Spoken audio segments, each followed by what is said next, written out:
Bapa, kami tahu bahwa ada tangan Tuhan yang menopang kami, ada tangan Tuhan yang menuntun kami melewati setiap persoalan pergumulan yang Tuhan izinkan untuk kami harus hadapi di dunia ini, Bapa. Kami tidak berjalan sendirian, kami berjalan bersama-sama dengan Tuhan.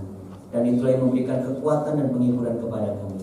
Terima kasih ya Tuhan, bila Tuhan juga boleh berjalan bersama-sama dengan seluruh umat-Mu ya Tuhan yang ada di Indonesia. Bahkan Tuhan juga boleh menyatakan kemuliaan-Mu ya Tuhan atas Indonesia tercinta ini. Terima kasih ya Bapak, kami bersyukur, kami boleh memuji, memuliakan nama Tuhan. Dan sebentar kami akan belajar bersama-sama firman Tuhan. Tolonglah setiap kami, baik yang ada tempat ini maupun yang ada di rumah ya Bapak, untuk kami bisa mengerti apa yang Tuhan mau melalui kebenaran firman-Mu. Biarlah hikmat Tuhan, pengertiannya daripada Tuhan, Roh Kudus bekerja di antara kami semuanya yang ada di rumah maupun yang tempat ini ya Bapak. Terpuji nama-Mu, di dalam nama Tuhan Yesus kami berdoa. Amin.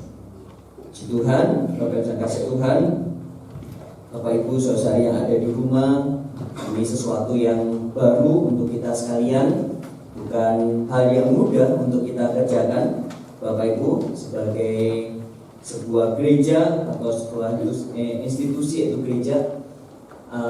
Biasanya kita berkumpul bersama-sama memuji memuliakan nama Tuhan, tetapi oleh karena kondisi dan kita juga perlu untuk mendukung apa yang menjadi instruksi atau himbauan daripada pemerintah, sehingga kita bisa ikut terlibat untuk mendukung supaya Indonesia bisa segera pulih. Amin Bapak Ibu. Sehingga wabah virus corona ini, rantai penyebarannya bisa terputus oleh karena kita beribadah di rumah atau kita juga tidak bertemu dalam jumlah yang besar. Tetapi saya percaya bahwa semuanya kita, baik sebagian kecil yang ada di tempat ini, para pelayan-pelayan dan juga Bapak Ibu saudara yang ada di rumah, tetap akan merasakan hadirat Tuhan. Karena kita percaya bahwa hadirat Tuhan tidak pernah terbatasi oleh ruang ataupun waktu. Dan semuanya kita boleh ada terus di dalam hadirat Tuhan. Nah Bapak Ibu kasih Tuhan, mari kita akan membuka kitab kita dan belajar bersama-sama firman Tuhan. Kita akan membuka di dalam Matius pasal yang ke-6 ayat yang ke-5 sampai dengan ayat yang ke-15. Matius pasal yang ke-6 ayat yang ke-5 sampai dengan ayat yang ke-15. Saya akan membacakan buat kita semuanya. Bapak Ibu yang ada di rumah juga bisa mengikuti di dalam Alkitab masing-masing. Matius pasal yang ke-6 ayat yang ke-5 dan 5 sampai 15. Firman Tuhan mengatakan, "Dan apabila kamu berdoa, janganlah berdoa seperti orang munafik. Mereka suka mengucapkan doanya dengan berdiri dalam rumah-rumah ibadat dan pada tikungan-tikungan jalan raya, supaya mereka dilihat orang. Aku berkata kepadamu, sesungguhnya mereka sudah mendapat upahnya. Tetapi jika engkau berdoa, masuklah ke dalam kamarmu, tutuplah pintu dan berdoalah kepada Bapamu yang ada di tempat tersembunyi. Maka Bapamu yang melihat yang tersembunyi akan membalasnya kepadamu. Lagi pula dalam doamu itu, janganlah kamu bertele-tele seperti kebiasaan orang yang tidak mengenal Allah. Mereka menyangka bahwa karena banyaknya kata-kata doanya akan dikabulkan. Jadi janganlah kamu seperti mereka, karena Bapamu mengetahui apa yang kamu perlukan sebelum kamu minta kepadanya. Karena itu berdoalah demikian: Bapa kami yang di surga, dikuduskanlah namamu, datanglah kerajaanmu, jadilah kehendakmu di bumi seperti di surga. Berikanlah kami pada hari ini makanan kami yang secukupnya, dan ampunilah kami akan kesalahan kami, seperti kami juga mengampuni orang yang bersalah kepada kami. Dan janganlah membawa kami ke dalam pencobaan, tetapi lepaskanlah kami daripada yang jahat. Karena Engkaulah yang punya kerajaan dan kuasa dan kemuliaan sampai selama-lamanya. Amin. Karena jikalau kamu mengampuni kesalahan orang, Bapamu yang di surga akan mengampuni kamu juga. Tetapi jikalau kamu tidak mengampuni orang, Bapamu juga tidak akan mengampuni kesalahanmu. Puji nama Tuhan. Bapak Ibu saya kasih Tuhan, ini adalah bagian kelanjutan dari apa yang Tuhan ajarkan kepada murid-murid dan juga kepada orang banyak di dalam awal pelayanan Tuhan. Kita mengenalnya dengan khotbah di bukit. Dan ini adalah bagian yang kedua yang Tuhan ajarkan kepada murid-muridnya terkait dengan apa yang harus dilakukan, terkait dengan kebiasaan atau kewajiban agama yang dilakukan oleh Orang-orang pada waktu itu, orang-orang Yahudi, Bapak yang kasih Tuhan, kita minggu lalu belajar bagaimanakah Tuhan mengajarkan, bagaimanakah memberikan sedekah atau berbuat baik kepada orang lain sebagai wujud tindakan nyata. Pagi hari ini kita belajar tentang hal berdoa. Dan saya merasa Bapak yang kasih Tuhan, ini adalah bagian yang sangat relevan dengan kondisi kita pada hari-hari ini, terutama Indonesia, terkait dengan wabah virus corona ini. Dan sudah banyak tempat begitu ya yang sudah terjangkit oleh virus corona ini, termasuk Malang dinyatakan sebagai zona merah. Dan ada banyak anak-anak Tuhan yang saat ini juga bergumul mendoakan, bahkan juga memikirkan apa yang terbaik untuk kota Malang, terutama juga untuk Indonesia. Nah, baca kasih Tuhan, dalam situasi yang luar biasa ini, kalau boleh dikatakan, kita tetap percaya bahwa kita memiliki Allah juga yang luar biasa, bahkan lebih luar biasa lagi. Amin Bapak Ibu. Nah, oleh karena itu kita perlu terus terhubung dengan surga. Kita perlu terus terhubung dengan Tuhan Allah kita. Sekalipun mungkin ada waktu-waktu kita harus tinggal di rumah, dan memang itulah himbauan yang diserukan kepada kita sekalian, sehingga kita pun juga harus beribadah di rumah. Tetapi biarlah pada waktu kita ada di rumah, pada waktu kita mungkin ada di tempat ini, para pelayan-pelayan, kita juga boleh terus terhubung dengan Allah Bapa di surga melalui doa-doa kita. Sehingga kita berharap bahwa situasi ini boleh cepat berlalu, Indonesia boleh kembali pulih, dan semuanya boleh beraktivitas dengan baik. Sekalipun mungkin ada pro dan kontra di sana sini Bapak Ibu, kita tidak akan melihat pro dan kontranya, tetapi kita mau terus memelihara kehidupan kita di hadapan Tuhan dengan terus menjalin satu komunikasi yang baik dengan kita, dengan Tuhan Allah yang ada di surga melalui doa-doa kita. Nah, Bapak bisa kasih Tuhan Yesus mengajarkan melalui bagian ini, sama seperti pada waktu Tuhan mengajarkan murid-muridnya terkait dengan perbuatan baik atau memberi sedekah kepada orang lain. Tuhan mengatakan janganlah untuk dilihat manusia, tetapi biarlah murid-murid melakukan semuanya itu untuk dilihat oleh Tuhan. Karena pada waktu dilihat manusia dan mereka dipuji oleh manusia, maka itulah yang menjadi imbalan, yaitu pujian dari manusia. Tetapi bukan itu yang Tuhan mau. Kita mau, atau Tuhan mau supaya murid-murid melampaui semuanya itu dengan melakukan semuanya bukan untuk dipuji manusia, tetapi supaya Tuhan berkenan. Termasuk dalam hal ini adalah berkaitan dengan doa. Kalau pada waktu itu ada orang-orang yang melakukan kegiatan-kegiatan doa dengan menyampaikannya di tikungan-tikungan jalan, di rumah-rumah ibadah, dan tujuannya supaya dilihat orang, supaya mereka dipuji oleh orang, supaya terlihat rohani dan sebagainya. Maka Tuhan Yesus mengajarkan, tidaklah demikian sebagai orang-orang percaya atau murid-muridnya. Kita sebagai murid-muridnya, Tuhan tetap mengajarkan bahwa kita harus melakukannya bukan untuk dipuji oleh manusia. Bahkan Tuhan mengajarkan, masuklah kamarmu, tutuplah pintu dan berdoa. Maka Tuhan yang melihat yang tersembunyi ini akan mengabulkannya, akan memberkatinya. Nah, Bapak yang kasih Tuhan, biarlah ini juga boleh menjadi bagian dalam kehidupan kita pada waktu kita melakukan kegiatan-kegiatan doa kita. Bukan supaya kita dilihat oleh manusia dan dipuji oleh manusia, tetapi semata-mata supaya Tuhan berkenan kepada kita. Amin Bapak Ibu. Karena itulah tujuan yang paling utama kita, supaya Tuhan berkenan. Nah, mungkin kita ada yang bertanya gitu ya, Pak, bagaimana dengan situasi sekarang? Ini kan kita sedang di shoot gitu kan, kita sedang direkam dan sebagainya. Bagaimana dengan kegiatan ibadah kita yang seperti ini? Kita tahu bahwa semuanya ini kita juga melakukan kepentingan juga untuk jemaat yang ada di rumah dan sebagainya, dan semuanya tujuannya supaya nama Tuhan dipuji dan dipermuliakan. Nah, Bapak Ibu yang kasih Tuhan, dalam keadaan seperti ini justru kita akan sangat mungkin untuk kita bisa menerapkan bagian firman Tuhan ini. Karena pada waktu kita ada di rumah, Bapak Ibu, saudara yang ada di rumah, lalu kemudian berkumpul bersama dengan keluarga, tidak perlu banyak orang tahu. 2-3 orang sepakat demi nama Tuhan, Bapak Ibu yang ada di rumah pun pada waktu sepakat Tuhan hadir. dan Tuhan akan memperhitungkan yang kita kerjakan, baik para pelayan tempat ini maupun Bapak Ibu saudara yang ada di rumah. Nah, Bapak Ibu kasih Tuhan, Tuhan mengajarkan kepada kita bahwa doa kita harus dilihat oleh Tuhan, bukan oleh manusia, bukan untuk manusia, tetapi semata-mata untuk Tuhan.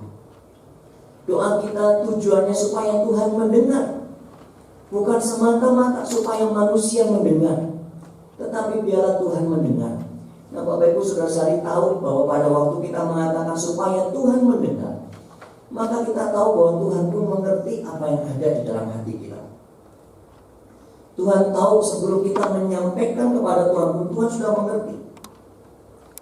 Tetapi Tuhan mau supaya pada waktu kita menaikkan doa kita, dalam kehidupan doa-doa kita, bukan semata-mata supaya Tuhan supaya manusia mendengar, bahkan mungkin kita mulai mengatur kata-kata sedemikian rupa supaya orang-orang melihat, wah kita kelihatan rohani dan sebagainya. Bukan seperti itu.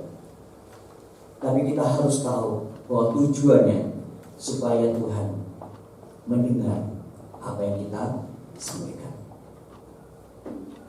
Apalah gunanya Bapak Ibu kalau kita terus kemudian menyampaikan doa-doa kita.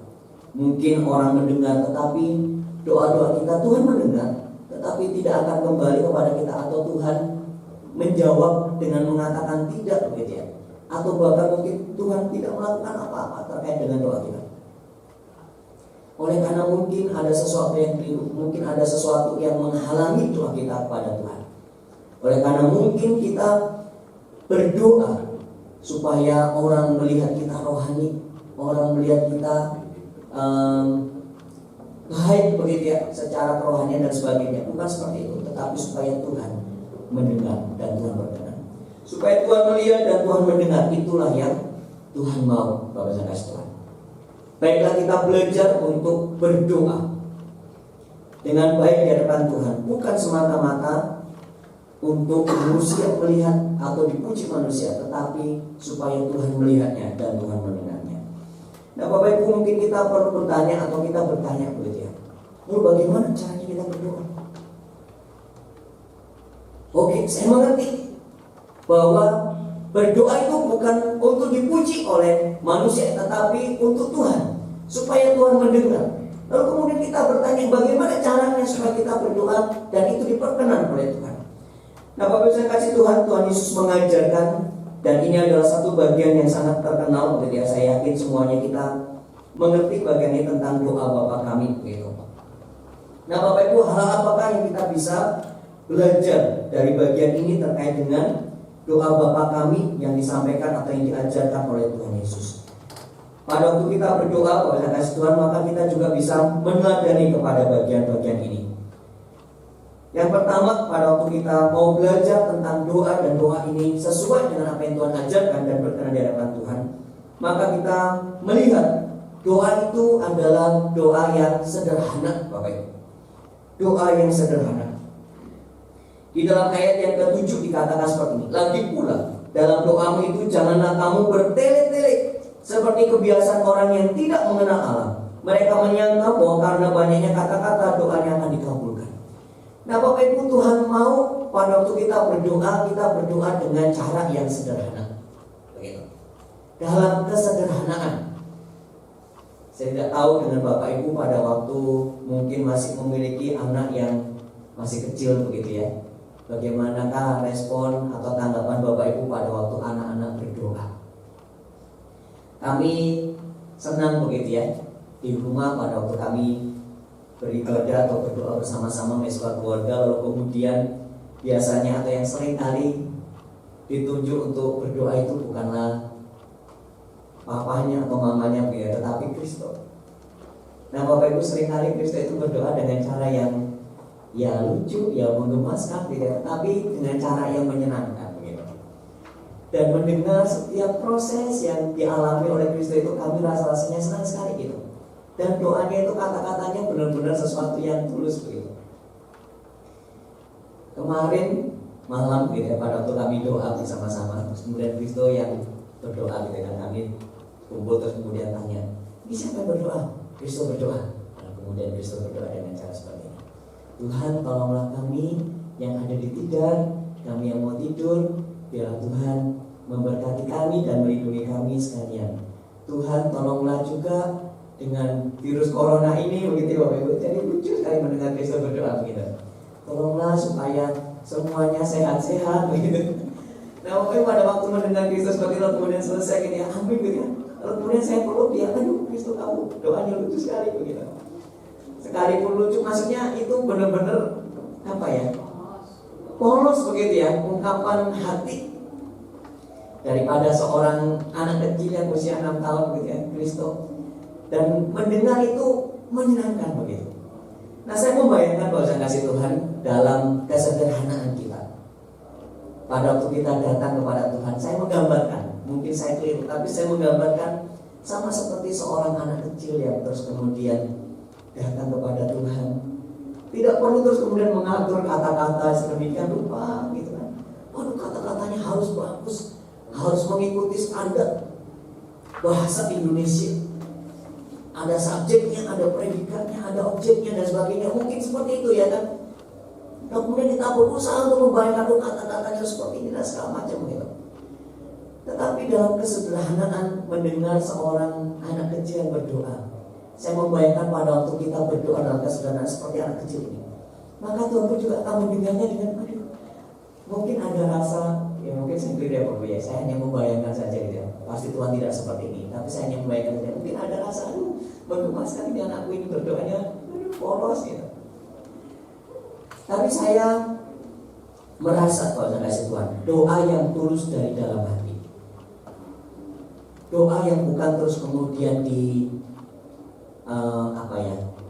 dibungkus dengan kata-kata yang indah, dengan semua pernak-pernik yang mampu kelihatan buah dan sebagainya.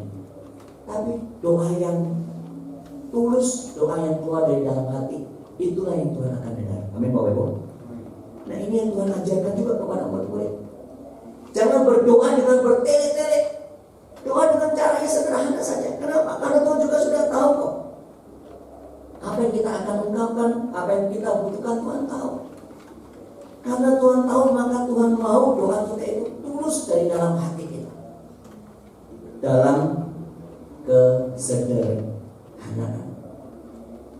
Apa mungkin untuk gampangnya mengingat saja pada waktu mungkin anak-anak Bapak Ibu yang sudah memiliki anak yang sudah remaja begitu ya.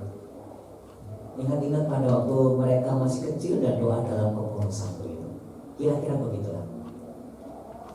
Seperti Pak Yusuf gitu ya. Mungkin Nadine sama Yosi sudah besar. Tapi ingatnya pada waktu Nadine dulu masih 3 SD terus kemudian berdoa. Atau pada waktu TK Nadine berdoa dengan cara yang sederhana. Pada waktu Tessa berdoa dengan cara yang sederhana, polos gitu kan, Tuhan tolong Tessa. Nah, itulah yang Tuhan mau dalam kehidupan kita, dalam kesederhanaan. Amin Bapak Ibu. Dalam kesederhanaan. Tidak perlu kita membingkai doa kita dengan kata-kata yang muluk-muluk, dengan kata-kata yang baik atau apapun supaya kelihatan wah begitu ya. Tetapi kita berdoa dalam kesederhanaan kita. Kemudian Bapak yang kasih Tuhan yang kedua, Tuhan mengajarkan bagaimanakah tentang isinya. Bagaimanakah tentang isi daripada doa itu sendiri. Ayat yang ke-8 dikatakan, jadi janganlah kamu seperti mereka, karena Bapamu mengetahui apa yang kamu perlukan sebelum kamu minta kepada. Ayat ke-9, karena itu berdoalah demikian. Dan inilah yang Tuhan Yesus ajarkan kepada murid-muridnya. Bagaimanakah isi daripada doa Bapak Ibu? Yang pertama, isi daripada doa itu adalah bentuk pengagungan kita kepada Tuhan. Ayat yang ke-9 dikatakan, Bapa kami yang di surga, dikuduskanlah namamu. Ayat yang ke-10, datanglah kerajaanmu, jadilah kehendakmu di bumi seperti di surga. Bapak Ibu, saudara saya kasih Tuhan, isi doa kita itu terkait dengan pengenalan kita kepada Tuhan Allah. Pengagungan kita kepada Tuhan. Waktu kita menyadari kita memiliki Bapa yang baik di surga. Pada waktu kita menyadari kita memiliki Allah yang luar biasa, Allah yang layak untuk dipuji dan diagungkan, maka kita datang dengan mengungkapkan pujian kita, pengagungan kita kepada Tuhan. Tapi Bapak Ibu ingat sekali lagi, dalam kesederhanaan. Dalam kesederhanaan. Apakah kita tidak bisa dalam kesederhanaan memuji memuliakan nama Tuhan, Bapak Ibu? Bisa kan? Amin. Bisa. Dalam kesederhanaan kita bisa memuji dan memuliakan nama Tuhan. Bapak Ibu yang ada di rumah mungkin berpikir, aku tidak ada gitar, tidak ada alat musik seperti yang ada di gereja. Dan bukankah dalam kesederhanaan tanpa gitar, tanpa alat musik, katakanlah seperti yang ada di gereja, Bapak Ibu yang ada di rumah pun bisa memuji dan memuliakan nama Tuhan dalam kesederhanaan yang ada. Dan itu yang Tuhan mau. Kita datang dalam doa kita datang di dalam penyembahan kita kepada Tuhan, sekalipun kita sederhana oleh Tuhan, tapi kita juga boleh memuji dan mengagungkan nama Tuhan. Karena memang Tuhan yang kita sembah adalah Allah yang layak untuk dipuji dan dimuliakan. Nah, yang kedua, Bapak Ibu, pada waktu kita berdoa, isi daripada doa itu seperti yang diajarkan oleh Tuhan, maka kita berdoa memohon supaya kehendak Tuhan yang dinyatakan di dalam kehidupan kita sekalian. Ayat yang ke-10, datanglah kerajaanmu, jadilah kehendak-Mu di bumi seperti di surga. Nah, Bapak Ibu saya kasih Tuhan, pada waktu kita berdoa, kita harus tahu bahwa doa kita harus sesuai dengan kehendak Tuhan, bukan sesuai atau seturut dengan keinginan kita. Bolehkah kita memohon kepada Tuhan? Oh, boleh. Karena nanti kita juga akan lihat, oh iya kok kita boleh kok memohon kepada Tuhan.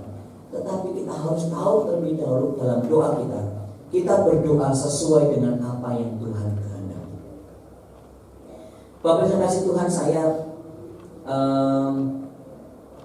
dalam proses belajar gitu ya, menyadari bahwa pada waktu kita berdoa, doa yang diperkenan oleh Tuhan, doa yang dijawab ya oleh Tuhan, adalah doa yang sesuai dengan apa yang Tuhan kehendaki.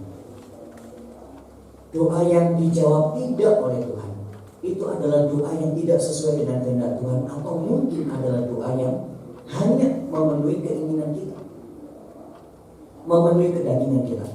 Yakobus mengatakan seperti ini, Bapak Ibu, atau kamu berdoa juga, tetapi kamu tidak menerimanya, kamu tidak mendapatkan apa-apa karena kamu berdoa untuk dirimu sendiri.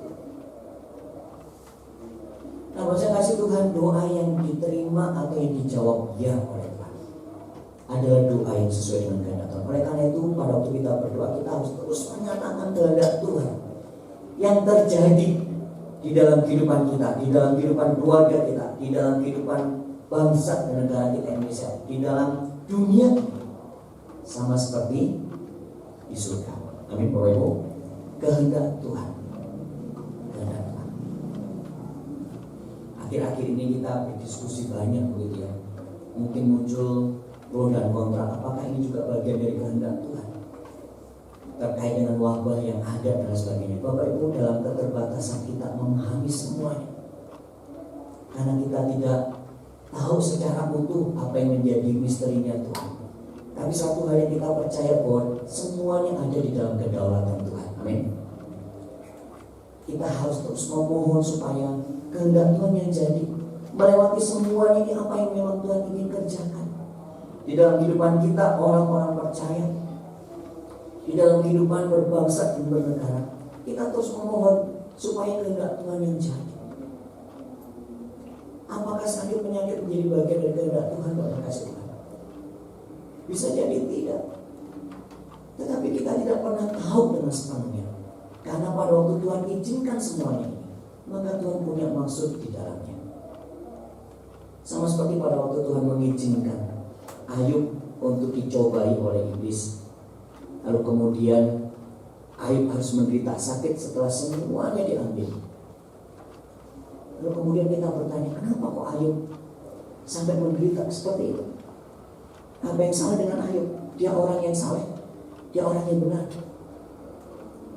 Untuk apa Tuhan mengizinkan semuanya itu? Apakah untuk membuktikan kesalehannya? Tentu saja tidak, karena Tuhan sendiri tahu bahwa Ayub adalah seorang yang benar, seorang yang saleh. Apakah untuk membuktikan kepada iblis? Lalu untuk apa iblis perlu bukti itu? Apakah iblis akan bertobat? Saya rasa juga tidak, Bapak Ibu. Tapi semuanya itu dimaksudkan atau Tuhan menuliskan semuanya itu dan kita membacanya supaya kita belajar bahwa dalam semuanya tetap ada tangan Tuhan yang memegang, ada tangan Tuhan yang bekerja melewati semuanya. Oleh karena itu Bapak kasih Tuhan, dalam doa kita harus terus memohon supaya kehendak Tuhan yang jadi, bukan kehendak kita tetapi kehendak Tuhan yang jadi. Yang ketiga Bapak Ibu, baru setelah kita mengagungkan Tuhan, lalu kemudian kita memohon supaya kehendak Tuhan yang jadi dalam kehidupan kita. Lalu kemudian ayat yang ke-11 Tuhan mengajarkan untuk kebutuhan kita secara jasmani. Firman Tuhan mengatakan, berikanlah kami pada hari ini makanan kami yang secukupnya. Yang secukupnya. Bapak Ibu boleh menggarisbawahi kata ini.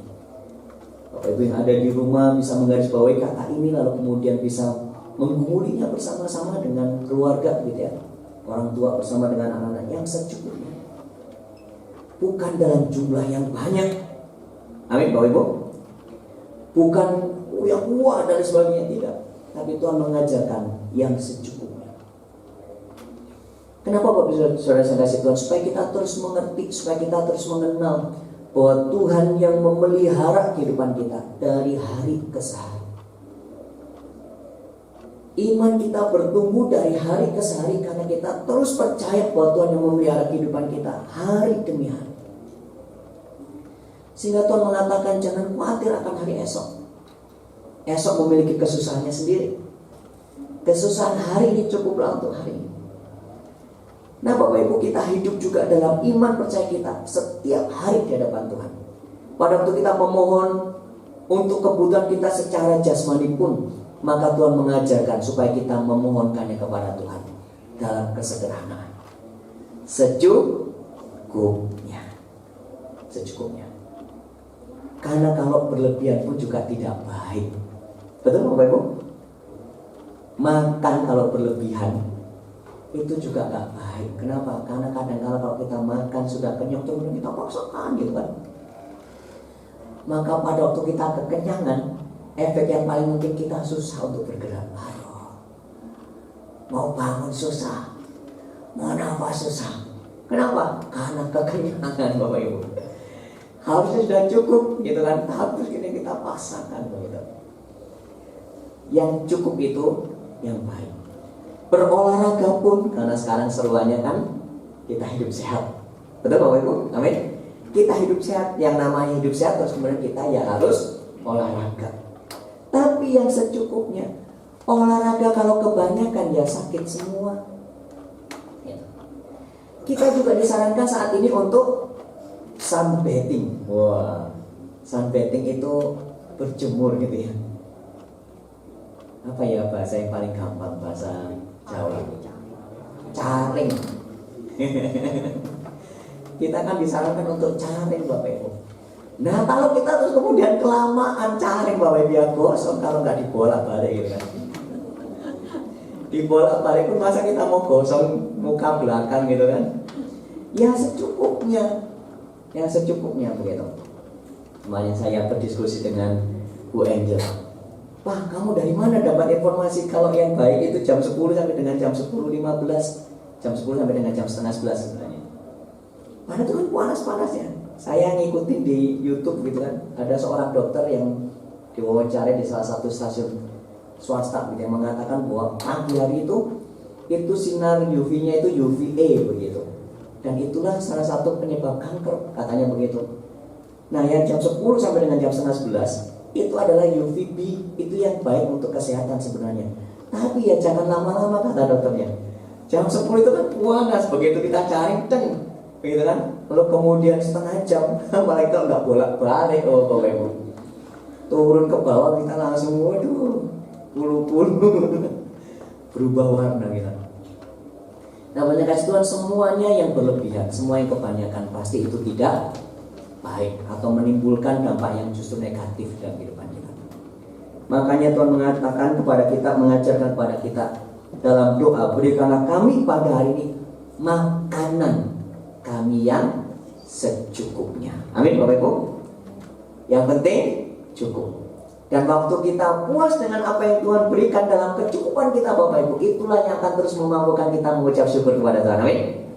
Karena kita bisa melihat, wah ini pemeliharaan Tuhan, kita nggak mengharapkan sesuatu yang wah dan lain sebagainya. Kalau Tuhan memberkati lebih, puji Tuhan. Tapi kalau Tuhan berikan cukup, maka itulah yang menjadi bagian kita. Dan itu yang akan terus memampukan kita mengucap syukur kepada Tuhan. Bukan saja untuk kebutuhan jasmani Bapak Ibu, tetapi juga untuk kebutuhan secara rohani. Ini bagian yang keempat, di dalam ayat yang ke-12 dikatakan, dan ampunilah kami akan kesalahan kami, seperti kami juga mengampuni orang yang bersalah kepada kami. Ayat yang ke-13, dan janganlah membawa kami ke dalam pencobaan, tetapi lepaskanlah kami daripada yang jahat. Kita perlu juga berdoa untuk kebutuhan rohani kita. Apa itu? Pengampunan Bapak Ibu. Amin. Pengampunan daripada Tuhan. Bahkan bukan saja pengampunan, tetapi juga perlindungan yang daripada Tuhan. Ini adalah kebutuhan kita secara rohani, sementara kita menjalani hari-hari kita. Dan saat ini sangat relevan dengan kondisi yang kita hadapi. Kita membutuhkan perlindungan yang daripada Tuhan. Oleh karena itu dalam doa kita perlu meminta untuk kebutuhan secara rohani ini. Meminta Tuhan terus mengampuni dosa dan pelanggaran kita. Dan meminta supaya Tuhan melindungi kita senantiasa. Seperti sebagian orang-orang Kristen begitu ya, yang lain yang mengatakan kematian itu kan jadi bagiannya Tuhan. Kalaupun toh bukan wabah corona, tapi hal-hal yang lain, kalau Tuhan sudah waktunya kita berangkat. Oh iya, kapanpun memang kita siap untuk berangkat. Amin Bapak Ibu. Tapi bagaimanakah kita berangkatnya? Kita berangkat dalam keadaan berdosa, ataukah kita berangkat dalam kemurahan Tuhan? Tuhan mengampuni setiap dosa dan pelanggaran kita. Nah, ini adalah kebutuhan kita secara rohani. Dalam doa-doa kita setiap hari, biar ini juga boleh menjadi bagian untuk kita, supaya kita terus memohon pengampunannya daripada Tuhan, dan kita juga meminta perlindungannya daripada Tuhan. Lalu kemudian Bapak Ibu, kita perlu mengakhiri atau di dalam doa kita, setelah kita menyampaikan semuanya terkait dengan isi, maka dalam isi doa kita juga perlu untuk memuji-muji Tuhan. Ayat yang ke-13 bagian yang dikatakan, karena Engkaulah yang punya kerajaan dan kuasa dan kemuliaan sampai selama-lamanya. Nah Bapak yang kasih Tuhan, biarlah ini menjadi bagian dalam kehidupan kita senantiasa. Pada waktu kita berdoa, mari kita mengingat, tidak perlu yang muluk-muluk, tapi kita berdoa di dalam kesederhanaan. Dan isi daripada doa kita adalah pengakuan kita kepada Tuhan. Lalu kemudian meminta supaya kehendak Tuhan yang jadi dalam kehidupan kita. Lalu kemudian berdoa untuk kebutuhan jasmani kita dan juga kebutuhan rohani kita. Dan kita juga boleh mengakhiri di dalam pujian kita kepada Tuhan. Puji nama Tuhan, biar ini boleh menjadi berkat buat kita sekalian. Bapak Ibu, mari kita akan datang kepada Tuhan.